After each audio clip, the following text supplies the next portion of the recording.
Hi everyone, my name is Chris Green. In today's video, it is an overview of the Focusrite Scarlett 2i2 4th generation. So if you've got your hands on this audio interface, I can tell you from experience that this is definitely a great audio interface, especially if you're just getting started with recording. So what I want to do in this video is kind of get you well acquainted with each of the inputs and outputs and knobs that you'll find here on the Focusrite Scarlett 2i2. And then after we're done looking at the hardware, I want to show you two software programs that you're going to definitely want to have installed if you haven't already, because when you get this audio interface, you also get a lot of software that is very much useful. It's going to get you started off on the right footing with your new audio interface. So let's jump in to the Focusrite Scarlett 2i2 4th generation. So with every audio interface, we need to know how those audio interfaces are connected. The new version of the Scarlett 2i2 interface starts with this USB-C port you find on the back of your audio interface. Now you might be asking yourself, even if you're a longtime Scarlett user, why do we have two USB-C ports on the back? I want to explain these very carefully. The one that says 5-volt DC. Okay, this is the power supply for your Scarlett audio interface. You do not need to be using the power supply port. Don't use the power supply port on this audio interface if you are plugging into a laptop or a computer. The only reason they added this power supply port is that if you want to run this audio interface with something like a smartphone or an iPad or a tablet, something that wouldn't be capable of putting out enough power, if you need that extra oomph, you can basically grab one of those iPhone power blocks that you've seen. The little white Apple power blocks will work just fine. And then you'll want to take a cable just like the one that comes provided. Take your USB-C cable, plug it into the 5-volt DC slot, and then the other end of this would have one of those power bricks that you can power your audio interface with. But the majority of you out there, if you plan on running this audio interface with a laptop or a desktop, any sort of high-powered laptop or computer, you should not need to use the power supply port. From what I've read, there is no added value in running any sort of extra power into this audio interface. Most of you out there, the USB-C port, this is where data and power is going to come through. So like I said before, the included cable that you get one of these USB-C to USB type A ports, I guess you would say. This will be all you need. Now, if you're like me and you're running an M3 or one of the newer MacBook Pros, you probably don't want to use a dongle.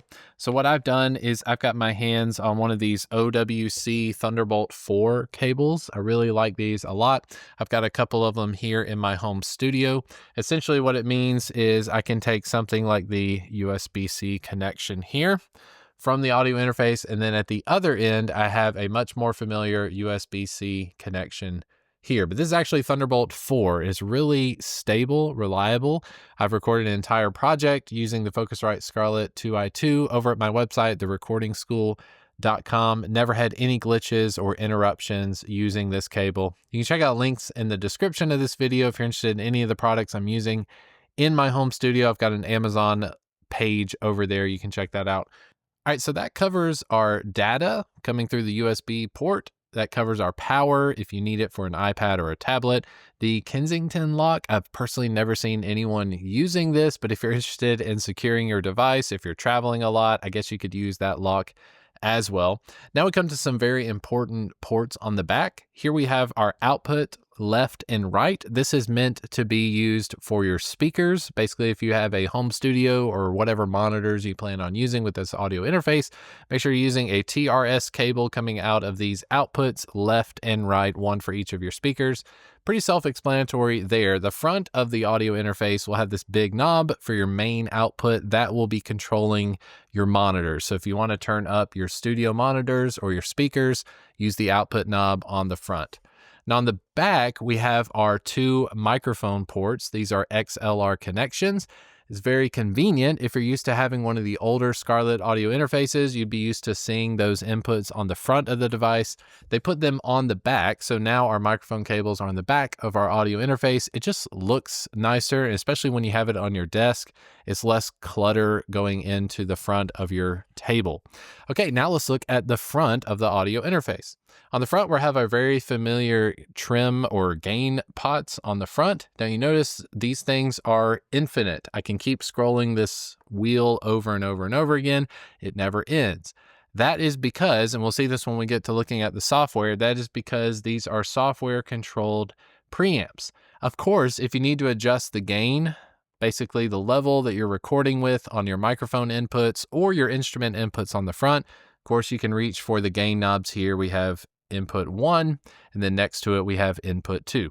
Just below your gain knobs, you have your instrument inputs. These also can be used as your line level inputs as well, but just know that these cannot be used in conjunction with the back panels. So if you have 2 microphones, you need to use the 2 microphone ports on the back, the 2 inputs. But if you have something plugged into the front, this should override what's happening on the back. Case in point, if you plug a guitar into channel 1 on the front, that basically means the first input microphone wise is now not going to be in use. You can only have 2 inputs running at one time. So this is not a 4-channel audio interface. This is a 2 input channel. You have 2 microphone cables on the back, 2 instrument line level inputs on the front. If you want to record yourself playing acoustic guitar, a very common setup would be to have a microphone on channel 1. That would be for your vocal. And then on channel 2, if you want to go direct with your acoustic, you can plug it into channel 2 on the front. And I'll show you when we get to the software, I'll show you how to make sure you got that on the right setting as well. Now we got some different knobs here on the front. You can hit the select button to basically cycle through the different channels if you need to use that as well. You have the 48V button. I've seen this asked on my channel quite a bit.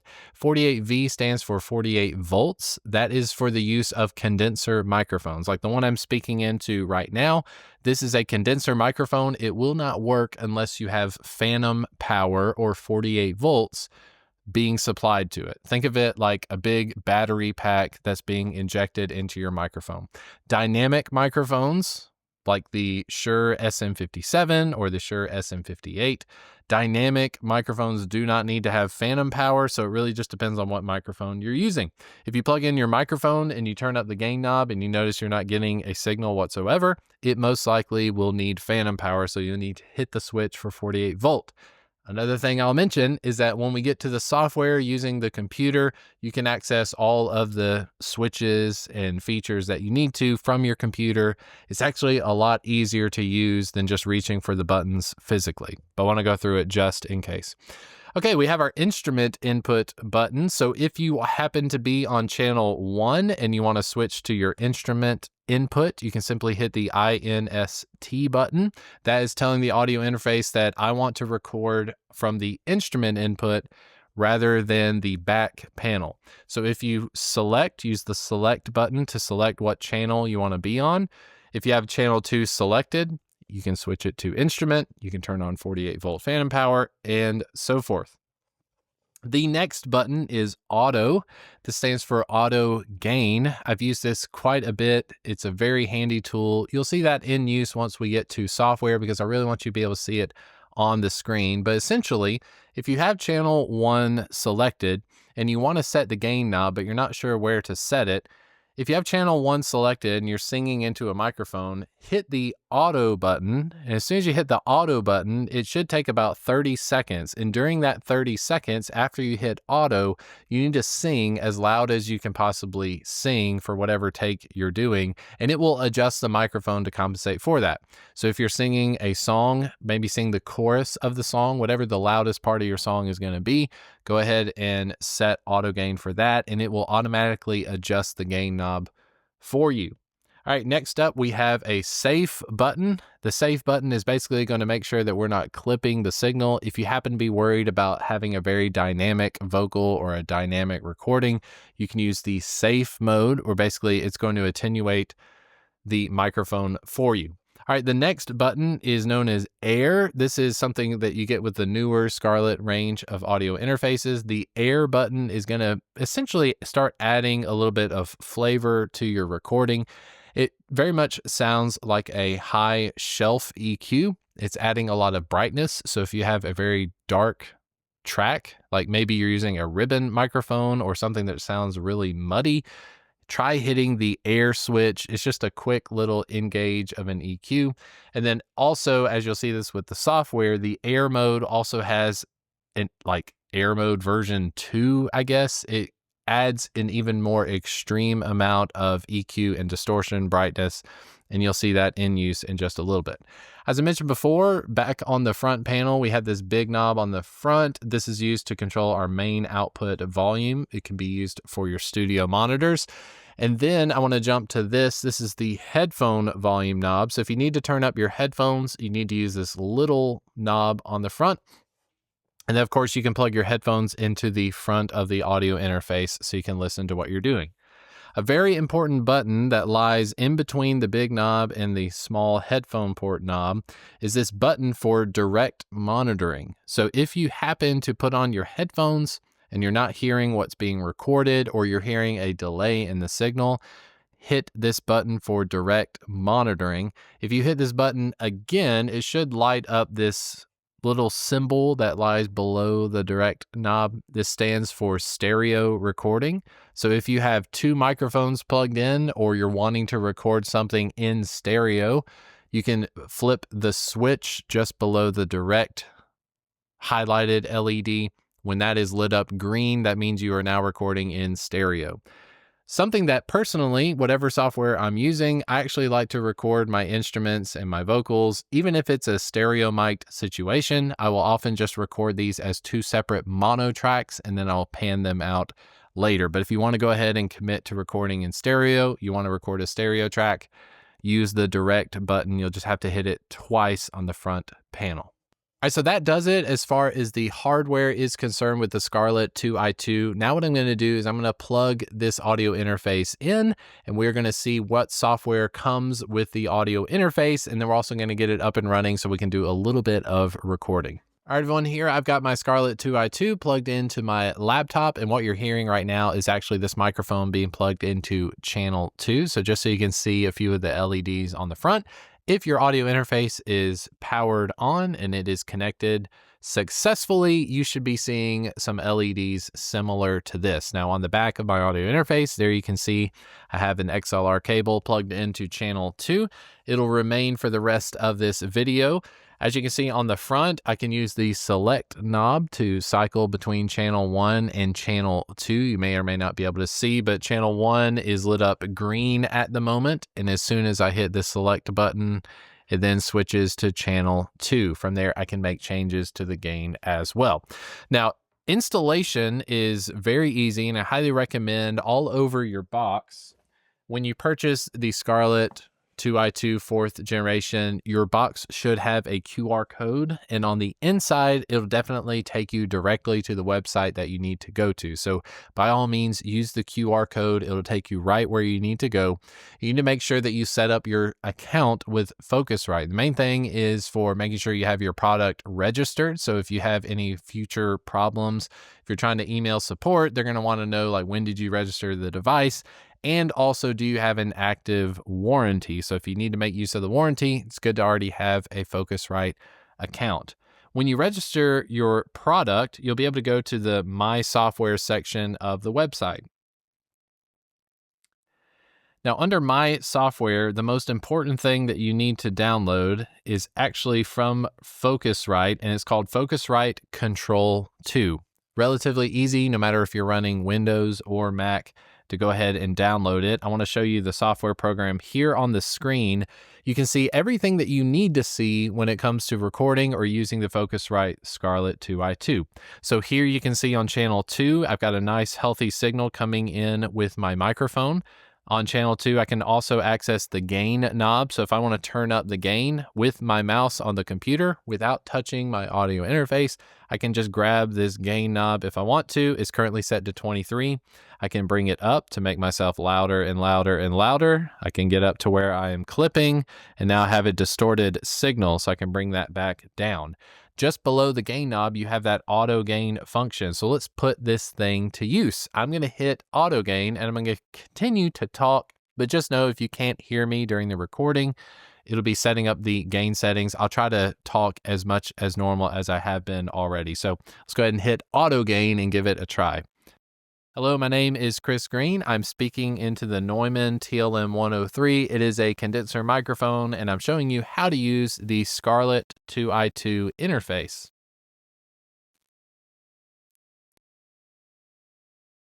Now I'm going to hit the done button.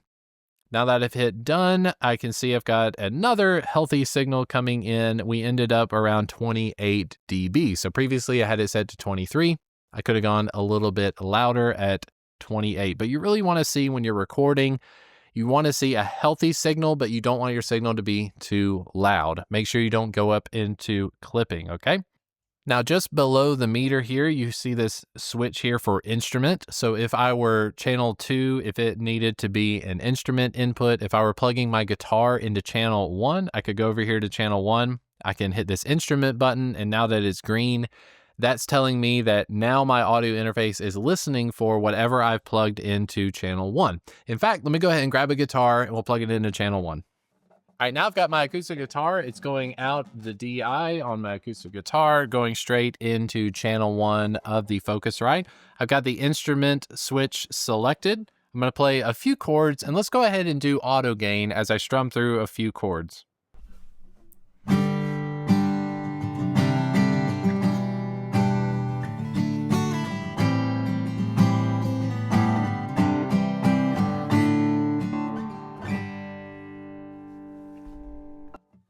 Okay, now the auto gain function is done. It's telling me that about 20 dB setting is good enough for this acoustic guitar. Let's take a listen.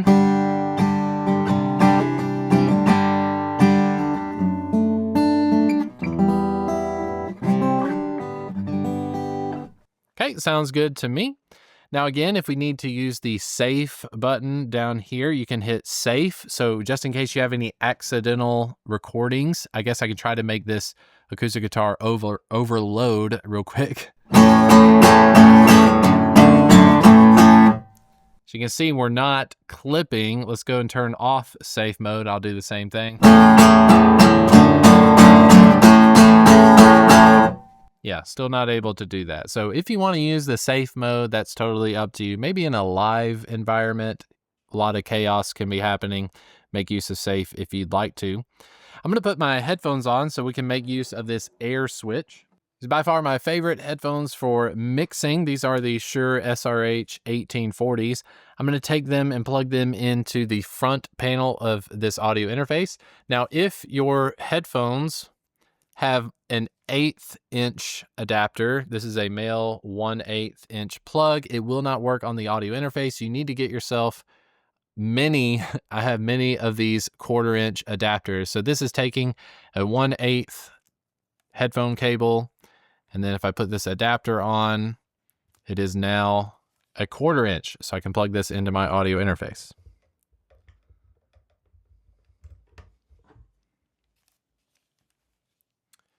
All right, with my headphones on, I should be able to hear what you're hearing and what's coming through the microphone. Now, I'm starting out with the direct monitoring switch off. So where it says direct and it has a stereo recording, they are both white at the moment. So as soon as I hit that button that I showed you in between the big knob and the headphone amp, basically want to hit this for direct monitoring. As soon as I do, well, it sounds like my microphone just came on. I'm able to hear what you're hearing as well. Now, if you grab your guitar or what you might be recording, as soon as I hit the direct monitoring button again, it will switch into stereo mode. And so now things sound really strange because I'm hearing my microphone in my right ear, whereas my left ear, I'm hearing the acoustic guitar. Not super great. So if you are recording mono sources, like a vocal and a guitar, make sure you keep that stereo mode off. Now, the air button is something clever that basically, like I said earlier, it's adding a presence boost to your microphone. Let's go ahead and add it to my vocal so you can hear what I'm hearing. If I hit the air switch, Testing 1, 2. My name is Chris Green. Things sound a lot brighter. I can hear the spittle in my mouth. I can hear a lot of the articulation is definitely higher. If you hit this little arrow switch, you can turn on presence and drive, which might be useful for like when you're recording a bass guitar or electric guitars, maybe make more use of presence and drive. Let's hear it on my vocal. Testing 1, 2. I can hear myself talking. There's definitely a layer of distortion happening on my vocal. You're not gonna be able to hear it as much when I'm speaking. Let's go back to just the presence boost with that. And with the acoustic guitar, let's turn on that presence and drive and give that a listen.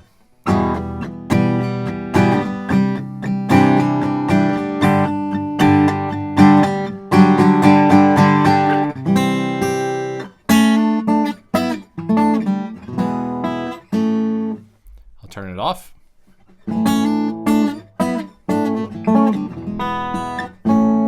Turn it back on.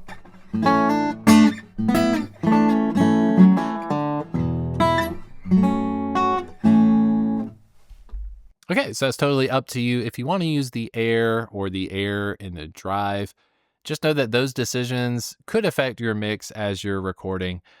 But that is as far as it goes with the Focusrite Control 2. Now there's one more piece of software I definitely want you to check out. So let's take a look at that so we can do some recording. All right, so the Focusrite Control app is being used so we can control our audio interface, but you probably need some software for recording music. Now here on my YouTube channel, I have many tutorials and videos featuring PreSonus Studio One. If you go to presonus.com, I believe right now they're running a free 30-day trial of PreSonus Studio One Pro. Just know that PreSonus Studio One and mostly all these DAWs, once you get into like major recording, you're doing like full productions and stuff, you will end up spending money. But with Focusrite, you get a free version of Ableton Live Lite, which we're going to take a look at in just a minute.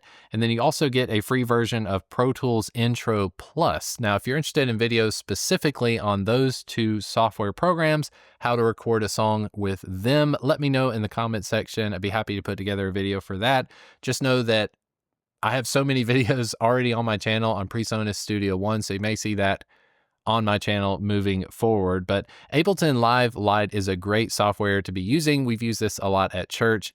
It definitely leans toward people who are into like electronic music, loop-based productions, or certainly using it for a live concert, something like that. Let's take a look at Ableton Live Lite. The installation is very straightforward. They're going to give you a serial number for you to activate your version of Ableton. But let's go ahead and open it. It's going to be this kind of key lime color. And the first thing we need to do is actually set this thing up for recording. So when you first open it, it's going to look chaotic. I believe it opens up a demo of something that's already been produced. Well, first thing I want to recommend to you is that you go up to File and then go to New Live Set. This kind of wipe the board clean for you. Also, there are two different viewing modes in Ableton Live.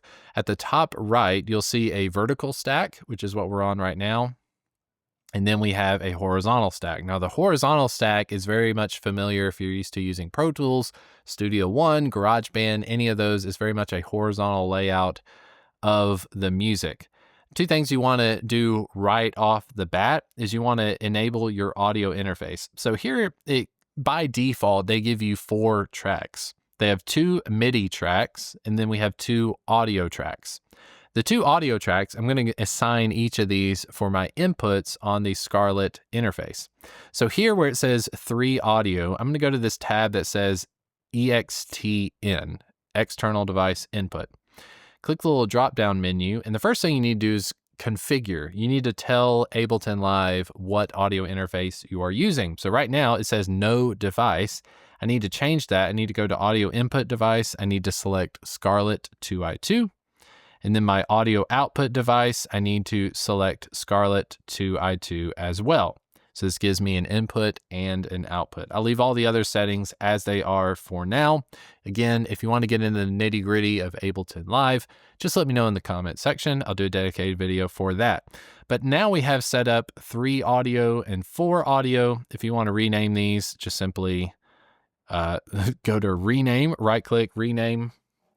I'll name this one guitar, if I can spell it correctly. And then the next one, I'm just going to tab over and I'm going to say vocal. So now I've got an input for channel 1. I've got an input for channel 2. If I want to, I can click up here where we have measure 9 or so, and then I want to record. There's so many features. Basically, if you're used to using Studio One, everything is kind of flipped. We've got all of our tracks here on the right, and then we have our browse folder for all of our plugins, loops, and things like that on the left. At the top, you can see your timeline of what measure you're on. You can zoom in with the trackpad if you want to. Here we're at the downbeat of measure 2.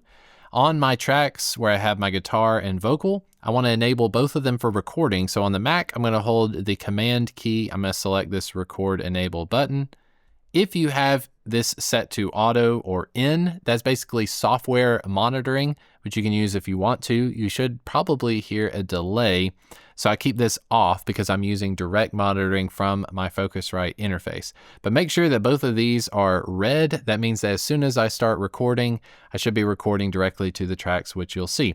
I'm just going to strum a few chords and be talking at the same time just so you can see both of these recording. At the top of the screen, here we have our playback controls, the play button, stop, and record. So if I click record,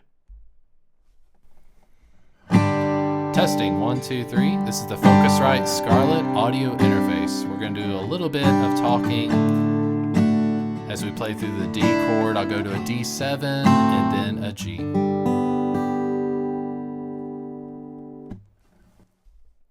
I can hit the space bar to stop, and if I want to listen back to what I've got here, I can just simply move the playhead, or just below the timeline, you can see it turns to a little speaker icon.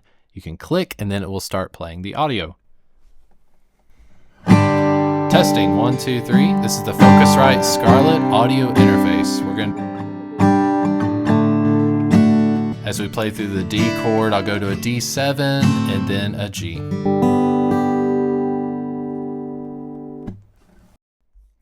Now, of course, there's much more you can do when it comes to recording. Again, if you want a dedicated video on how to record a song using Ableton Live Lite, just hit the subscribe button and let me know in the comment section that that is a video you're interested in. Otherwise, I want to highly recommend you check out PreSonus Studio One. They do have a free 30-day trial at the time of recording this video, so you can check out presonus.com and then come back to my YouTube channel. I've got many videos on recording your first song where I go through the nitty-gritty, how to set up all of your settings and stuff like that. So again, my name is Chris Green. I hope you've enjoyed this video, and I want to wish you good luck with your Focusrite Scarlett 2i2 4th generation. Be sure to check the links in the description of this video. And now YouTube is recommending that you check out this video just over my shoulder. So give that a watch, and I'll see you in the next video. All right, bye.